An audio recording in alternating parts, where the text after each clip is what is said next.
नमस्कार, मैं कृष्णा राष्ट्रवादी। आज मैं बात कर रहा हूं भारत में निवास करने वाली उस बड़ी संख्या के बारे में, उस बड़ी आबादी के बारे में जिसकी संख्या भारत में 60% है। 60% आबादी होने के बावजूद भी यह सरकारी पदों में या उच्च शिक्षण संस्थानों में इसकी भागीदारी लगभग नगण्य है। क्या यह मात्र संयोग है या एक प्रयोग? एक वैचारिक चिंतन तो बनता है। साथियों, मैं बात कर रहा हूं ओबीसी वर्ग की। साथियों, आजादी के 75 साल बाद भी यह हमारा समाज सबसे ज्यादा शोषित वंचित समाज क्यों है? जबकि हमारा एक भाई भारत की सेना में भर्ती होकर के देश के लिए अपने प्राणों का बलिदान देता है, तो वहीं दूसरी ओर एक हमारा भाई अपने खेतों में अपनी खून पसीने बहा करके भारत को सींचता है और भारत को आत्मनिर्भर बनाता है। हमारे भारत का पेट ही नहीं पालता बल्कि विदेशों का भी पेट पालता है। आज वह समाज कहां खड़ा है? आज हमारा समाज जो श्रमिक और कमेरा समाज है, जिसने सड़कों से लेकर के गगनचुंबी इमारतों का निर्माण किया, जिसने सुई से लेकर के जहाज बनाए, वो आज हमारा समाज कहां खड़ा है? जहां हमारा समाज की महिलाएं सुबह उठ करके भारत के निर्माण में लग जाती हैं, वे पशुओं को चारा पानी दे करके दुग्ध के क्षेत्र में दुग्ध क्रांति करती हैं और भारत को अग्रणी श्रेणी में खड़ा करती हैं, तो वहीं दूसरी ओर हमारे पुरुष जो खेतों में अपना रक्त खून पसीना बहा करके भारत को आत्मनिर्भर बनाते हैं। परंतु यह समाज आज कहां पर खड़ा है? आज यह 90% समाज 10% समाज के सामने कटोरा लेकर के अपने हक और अधिकारों के लिए भीख मांग रहा है। यह भारत का दुर्भाग्य है कि यह समाज भारत के राष्ट्र के निर्माण में जो कंधे से कंधा मिलाकर के राष्ट्र निर्माण में लग सकता है, परंतु इसकी संख्या बड़े बड़े पदों पर, चाहे कह दे सुप्रीम कोर्ट में, इस समाज के कितने वकील हैं, कितने जज हैं, बड़े बड़े संस्थानों में, बड़े बड़े विश्वविद्यालयों में आज ओबीसी वर्ग के कितने प्रोफेसर हैं। साथियों, इस बात पर एक वैचारिक चिंतन की आवश्यकता है। साथियों, अगर सोच कर देखा जाए तो ये समाज जो एक 90% समाज है, वो 10% समाज से अपने हक मांग रहा है। यह हमारे लिए एक 8वां अजूबा है।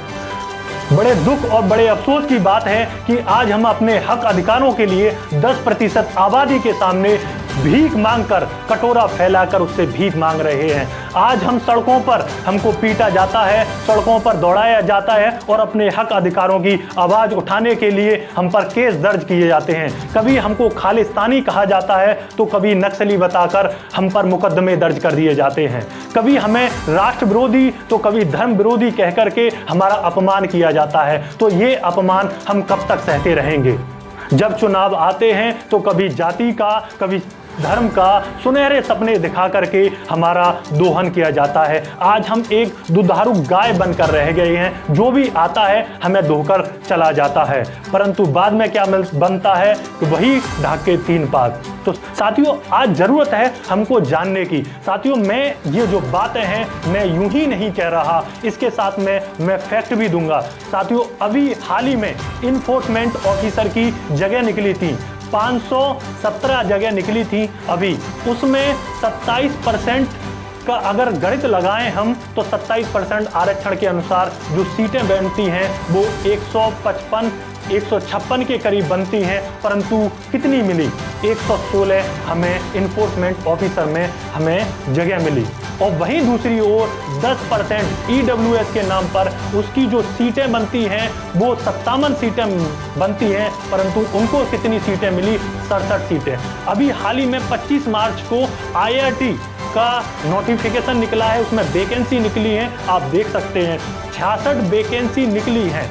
66 का 27% हम निकालें तो 17 से 18 पोस्ट ओबीसी वर्ग को जानी चाहिए थी, परंतु मिली कितनी? मात्र 10। और वही दूसरी ओर ईडब्ल्यूएस, अगर हम 66 पोस्ट का 10% निकालें तो 6 से 7 सीटें निकलती हैं, लेकिन सीटें कितनी मिली? 19। तो क्या साथियों, ये जो है, जो फैक्ट है जो मैं बता रहा हूं, सामने आपको स्क्रीनशॉट भी दूंगा और कमेंट में या अपने इसमें मैं इसको भी आपके सामने अटैच कर दूंगा, आप देख सकते हैं और स्क्रीन पर भी आप देख सकते हैं। ये फैक्ट हैं जो मैं आपको बता रहा हूं। ये फैक्ट हैं कि उच्च शिक्षण संस्थानों में, बात करूं विश्वविद्यालयों में, आज ओबीसी का एक भी प्रोफेसर नहीं है। बात करूं मैं सुप्रीम कोर्ट में, तो ना हमारे सुप्रीम कोर्ट में जज हैं ना वकील हैं।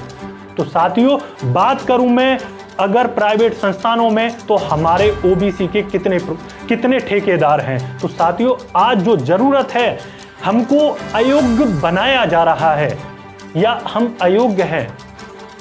साथियों, इस बात पर हमें विचार करने की आवश्यकता है। तो इन सारे सवालों के साथ में मैं आपको छोड़े जाता हूं। मैं कस्मा राष्ट्रवादी, मैं आपके साथ जुड़ा रहूंगा और आप जागरूक बनिए, सजग बनिए और अपने हक अधिकारों पर एक पैनी नज़र रखिए कि पूरे देश में क्या चल रहा है। कहीं आपको धर्म के नाम पर और जाति के नाम पर लूटा तो नहीं जा रहा।